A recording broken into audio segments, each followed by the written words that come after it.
Drill time, baby. So this part is kind of tough. Lots of Bulbasaurs on the sides. Yeah, I would say that's my biggest weakness is Bulbasaurs. aiming at them. I try to kill them with like plasma or the contact beam, like a charged shot, Yeah, that's... and it does not work well. doesn't fire fast enough to even miss. But it works. The beam does work great on the guys climbing onto the rig. Do you aim for the body? Or I guess you're using the plasma, or the contact beam. You're definitely aiming for the body. Yeah.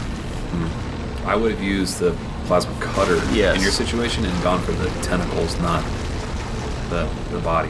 The Yeah. Bulbasaur head. Yep. So, I guess the key here is just making sure you have enough health and ammo. There's a few things that you can like pick up. Uh-huh.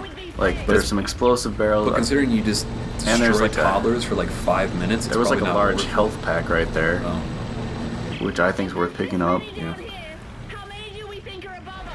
That kind of sucked. All right, so back to are there any games that have a good mix of multiplayer and single player and enjoyed them?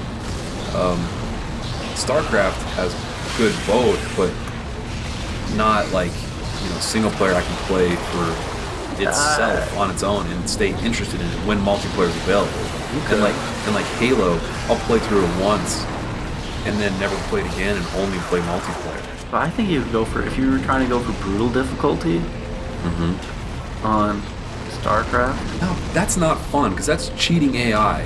Whereas if you're playing multiplayer, that's more balanced. That's people that make mistakes. When it's brutal difficulty, that's the computer that knows what you're doing. But it's still a challenge because they're levels. They're not like enemies. I'm not talking like, brutal difficulty bots. I know that's what you mean. So I don't know. I think it's a fun challenge on some of those, like those missions where you're just running around as a guy and you don't manage an army. I guess Those are a lot of fun on brutal. I guess the only thing, something that comes to mind right now is Diablo 2, because most of that game. So there's PvP, and then there is Plants versus players. no. That's PvZ is what you're thinking of. No, there's PvP where you're fighting other people, but like the majority of the game, you're fighting against the computer with other players to collect loot. Yeah. And that's like World of Warcraft. Yeah. Like there's PvM and PvP. And I guess that's about as close as I can, like playing with other people against the computer is as good as single player can get if you consider that single player, really. Yeah. You know what I mean? Mm-hmm. Have you ever played anything like that? I've heard they're very addictive though. Oh, quite addictive.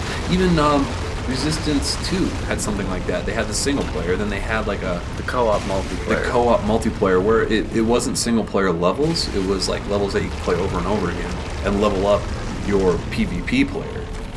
And then, or no, maybe it didn't.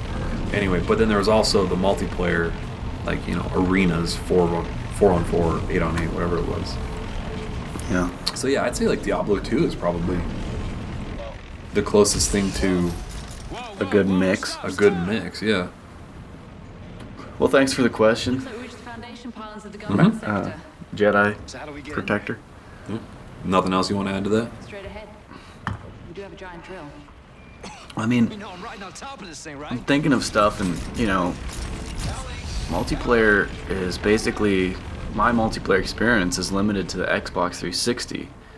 So there's so many games that I just put so many hours of single player in. And then it's only recently, maybe 4 or 5 years ago, that multiplayer has become like huge. So, and like once you start playing multiplayer, it's so much more addictive than single player. Oh, yes. So it's really hard. I mean, there's games like this where the single player is awesome experience. And they're basically made by different studios. Yeah. They're like different games entirely.